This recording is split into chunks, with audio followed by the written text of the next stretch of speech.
Hello student, ये some basic concepts of chemistry का video number 4 है। लास्ट वीडियो हम डिस्कस कर रहे थे लॉ ऑफ कांस्टेंट प्रोपोर्शन। आज हम थर्ड लॉ डिस्कस करने वाले हैं, लॉ ऑफ केमिकल कॉम्बिनेशन का। और थर्ड हमारा जो लॉ है that is law of multiple proportion. Law of multiple proportion, गुणित अनुपात का नियम। लॉ ऑफ मल्टीपल प्रोपोर्शन जिसको बोलते हैं गुणित अनुपात का नियम। इसको देने वाले, इसको डिस्कवर्ड किसने किया? तो discovered by law of multiple proportion को देने वाले हैं डिस्कवर्ड बाई जॉन डाल्टन। तो डाल्टन ने इस नियम को दिया। गुणित अनुपात का नियम देने वाले मल्टीपल प्रोपोर्शन जॉन डाल्टन है। अब जॉन डाल्टन के अकॉर्डिंग या इस नियम के अकॉर्डिंग क्या था देखेंगे। गुणित अनुपात मतलब गुणा हो रहा है, मल्टीपल प्रोपोर्शन मल्टीपल हो रहा है। तो सब ने जो है जूनियर क्लासेस में मल्टीपल टेबल, मतलब आपने जो है टेबल याद किया होगा, मल्टीपल टेबल याद किया होगा। तो यहाँ पर वही टेबल हमको देखना है कि टेबल में ही होना चाहिए। जो कंपाउंड बनेंगे वो टेबल में, उनका जो एटॉमिक वेट हो वो टेबल के अकॉर्डिंग ही हो। तो देखिए क्या टेबल का क्या कहने का मतलब है, देखेंगे लॉ को, इसको जब एग्जांपल्स देखेंगे तो हमको समझ में आ जाएगा। तो according to this law, when two elements combine with each other to form two or more than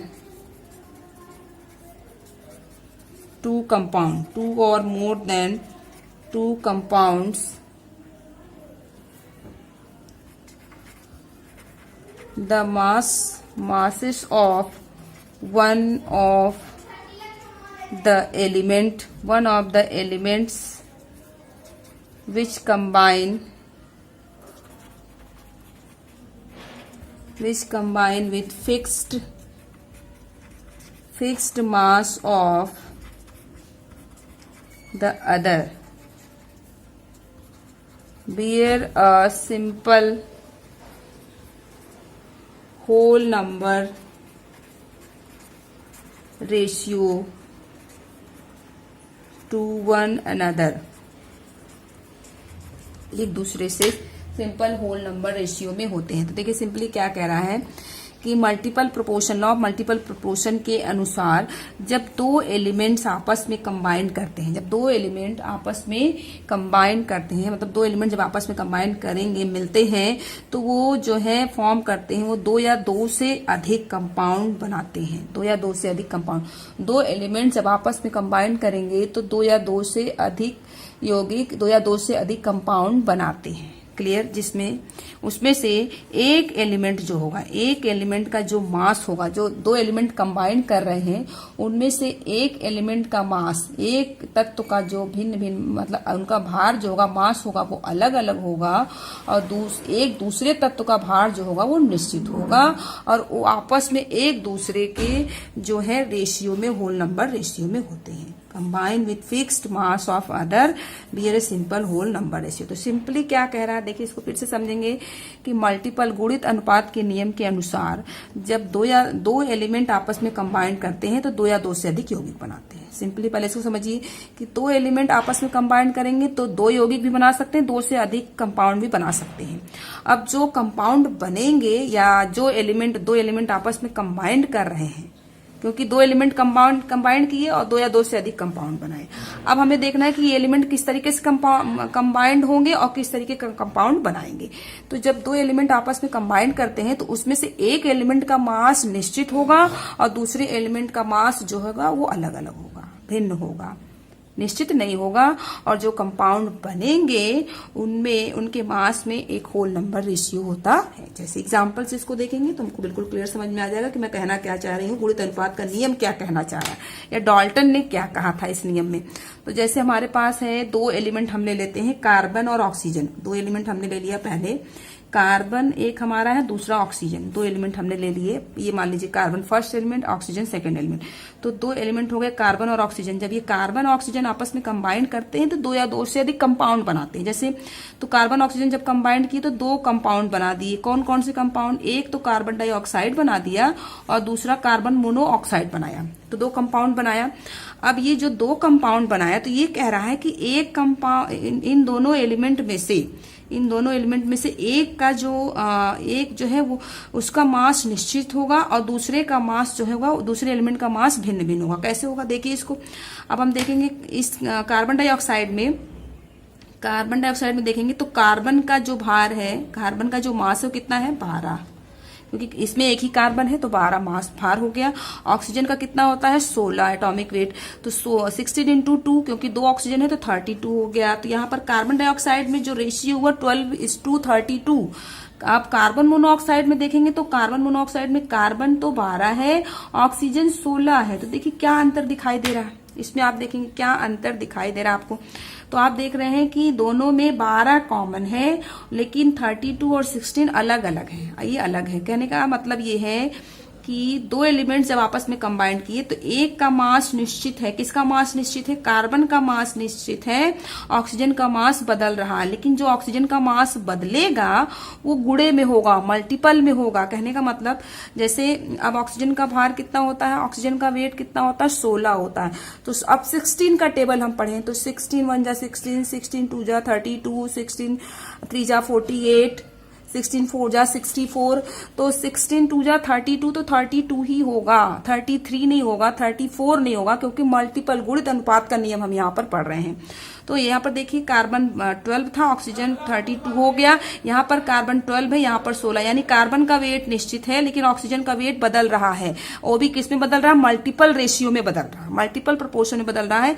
यहाँ पर ऑक्सीजन का वेट 16, लेकिन यहाँ पर ऑक्सीजन का वेट कितना हो गया? 32। जस्ट मल्टीपल टेबल चल रहा है, 16 2 जा 32। ऐसा नहीं कि यहाँ पर 40 हो गया या 35 हो गया, 30 हो गया, नहीं, मल्टीपल होगा। मतलब हमको टेबल पढ़ना। अब आपको समझ में आ गया कि मैं टेबल की बात क्यों कर रही थी, क्योंकि जब टेबल पढ़ेंगे तो 2 1 जा 2, 2 2 जा 4 ही आएगा, 2 2 जा 6 नहीं आएगा। क्लियर है? तो यहाँ पर ये चीज देखना है। अब इस तरीके से दूसरा एग्जाम्पल, हम दूसरे एग्जाम्पल से देखते हैं। जैसे हमने दूसरा एग्जांपल ले लिया, सल्फर और ऑक्सीजन दो एलिमेंट हैं। जब ये आपस में कंबाइन करेंगे तो क्या बना लेगा? सल्फर डाइऑक्साइड बना लेगा और सल्फर ट्राइऑक्साइड, दो कंपाउंड बना लिए। इसने सल्फर डाइऑक्साइड बना लिया और सल्फर ट्राइऑक्साइड बना लिया। अब इनका भार हम देखें तो सल्फर का कितना होता है? सल्फर हमारा दैट इज 32 और सल्फर डाइऑक्साइड में दूसरा एलिमेंट क्या है? ऑक्सीजन है। तो सल्फर का 32 हो गया, ऑक्सीजन कितना है? 16 इंटू 2, 16 इंटू 2 दैट इज 32। तो इसका रेशियो क्या हो गया? 32:32, यानी 1:1।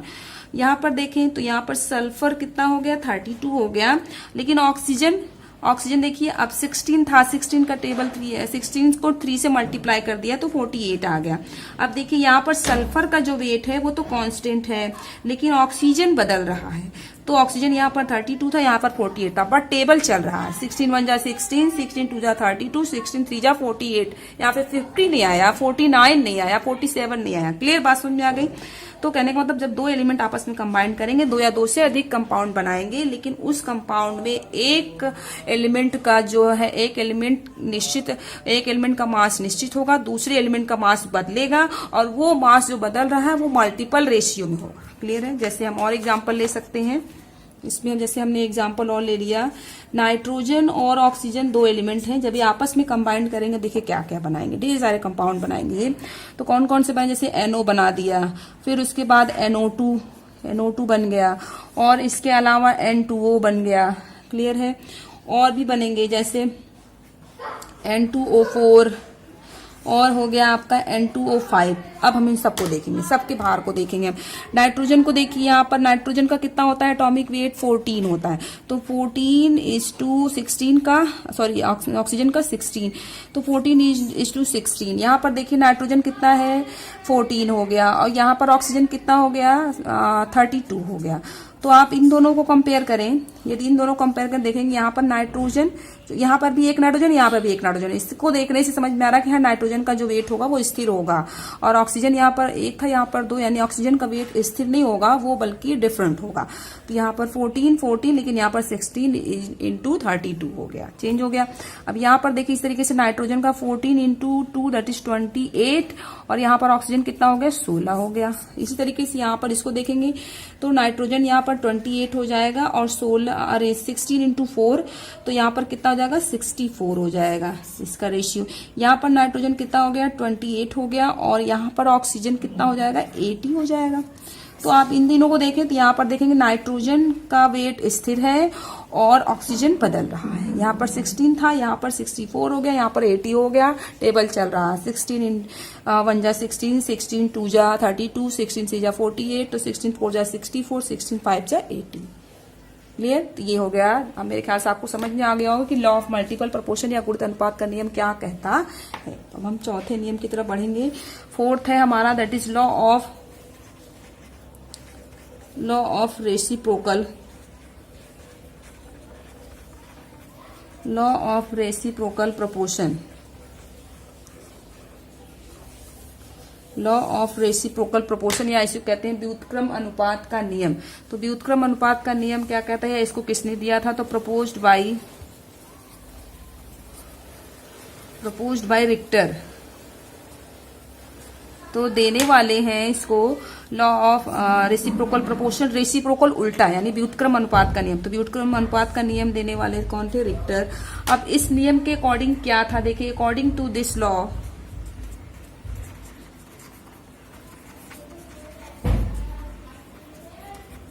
according to this law, when two elements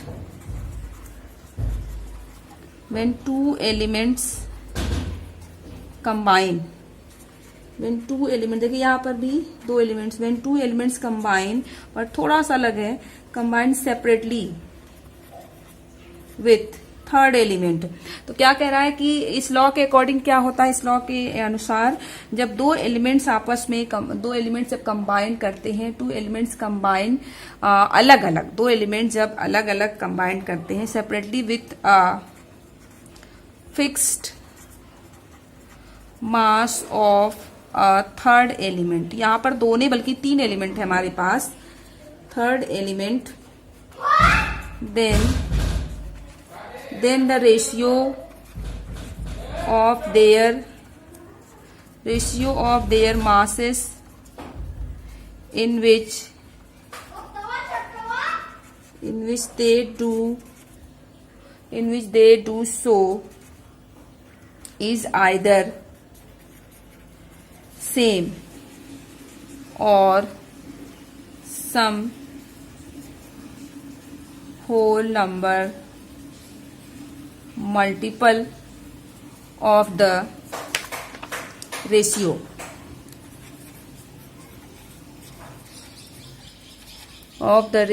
In which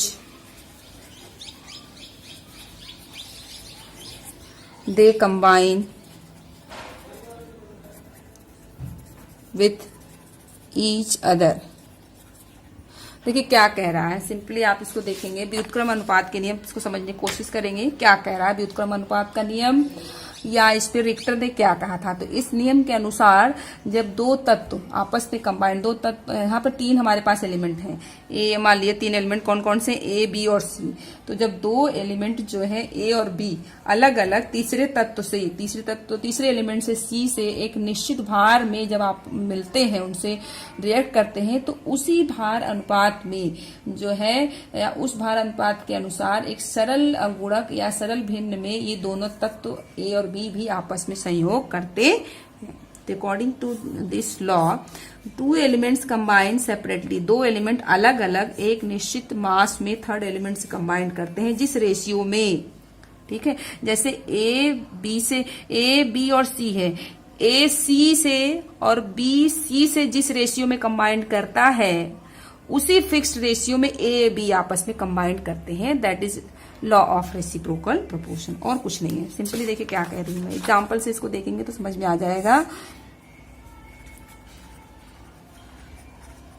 simply हम ले लेते हैं। जैसे हमारे पास 3 एलिमेंट है ए, बी और तीसरा एलिमेंट है हमारे पास सी। कोई रिएक्टेंट प्रोडक्ट ना समझिएगा, बस हमने ले लिया 3 एलिमेंट है।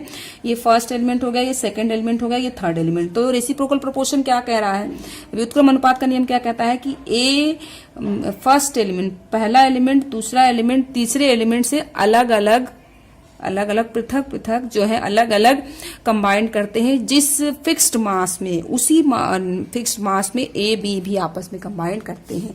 तो ए सी से, जब ए कंबाइन करेगा सी से तो ए सी बनाएगा, क्लियर। उसके बाद जो है बी सी से कंबाइन करेगा तो क्या बनाएगा, बी सी। ए सी बी सी जिस रेशियो में कंबाइंड करते हैं, जिस मास के फिक्स रेशियो में कंबाइंड करते हैं, उसी रेशियो में ए बी आपस में कंबाइंड करते हैं। सिंपली ये कह रहा है, क्लियर। अब जैसे एग्जांपल में हम ले लेते हैं कि हमारे पास 3 एलिमेंट हैं, कौन कौन से हैं, कार्बन है, ऑक्सीजन है और सल्फर है। 3 एलिमेंट हमारे पास कार्बन, ऑक्सीजन और सल्फर है, क्लियर है।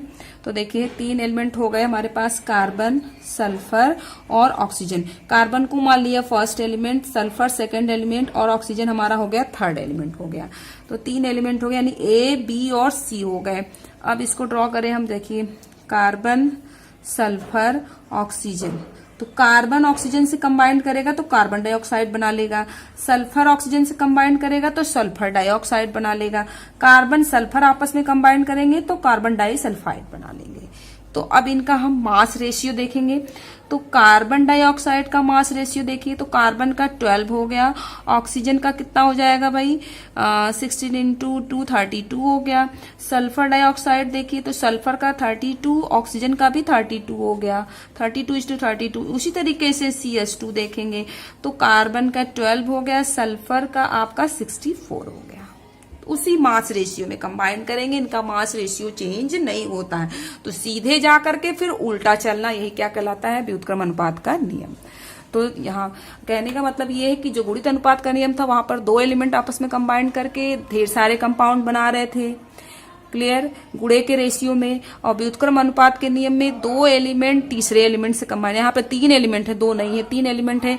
एक एलिमेंट जो है एक ए जो है सी से कंबाइन करे, बी सी से कंबाइन करता है जिस रेशियो में, उसी रेशियो में ए बी आपस में कंबाइन करते हैं, क्लियर। बस सिंपली सा है, दैट इज व्युत्क्रम अनुपात का नियम। एक 5वां नियम है हमारे पास, 5th है, that is Gay-Lussac law of combining volume। Gay-Lussac law of combining volume, clear. या सिंपली कहते हैं Gay-Lussac का नियम। तो इसको किसने प्रपोज किया है, प्रपोज्ड बाय Gay-Lussac। इसको प्रपोज करने वाले Gay-Lussac, उन्हीं के नाम पे है ये नियम। तो यहां पर देखेंगे इस नियम के अकॉर्डिंग क्या होता है, तो according to this law, when gases react with each other under similar conditions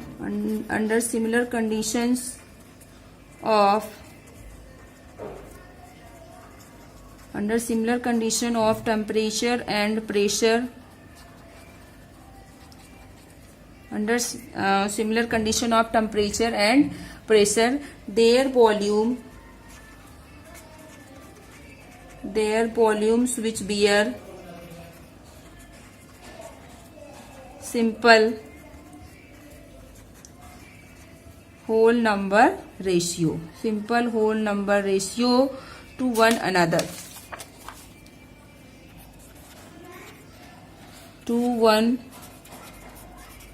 another, and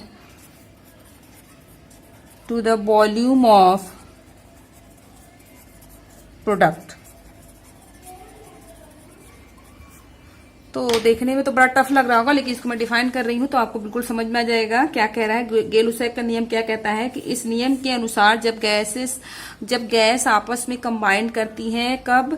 स्थिर ताप और दाब पर, कांस्टेंट टेम्परेचर और प्रेशर पे। जब गैसें आपस में कंबाइन करेंगी कांस्टेंट टेम्परेचर और प्रेशर पर, तो उन जो रिएक्टेंट होता है, रिएक्टेंट वाले गैस का जो आयतन होगा, रिएक्टेंट के अभिकारक के का आयतन और प्रोडक्ट के आयतन में एक सरल अनुपात होता है। सिंपली कहने का मतलब यह है कि जब गैसें आपस में रिएक्ट करती हैं कांस्टेंट टेम्परेचर, स्थिर ताप और दाब पर, तो जो अभिकारक का आयतन होता है वो प्रोडक्ट के आयतन के एक सिंपल होल नंबर रेशियो में होता है।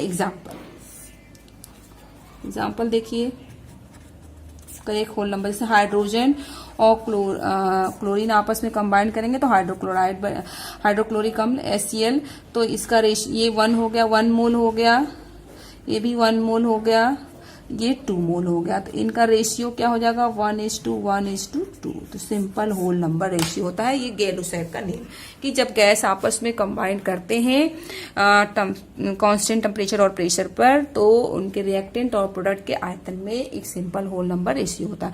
तो ये था लॉ ऑफ केमिकल कॉम्बिनेशन, रासायनिक संयोजन के नियम। 5 आपने नियम देखे। तो रासायनिक संयोजन का नियम बस ये बता रहा है किस तरीके से एलिमेंट्स आपस में कंबाइन कर रहे हैं और किस तरीके से वो उनका क्या तरीका है आपस में कंबाइन करने का, किस तरीके से कंबाइन करके कंपाउंड बना रहे हैं।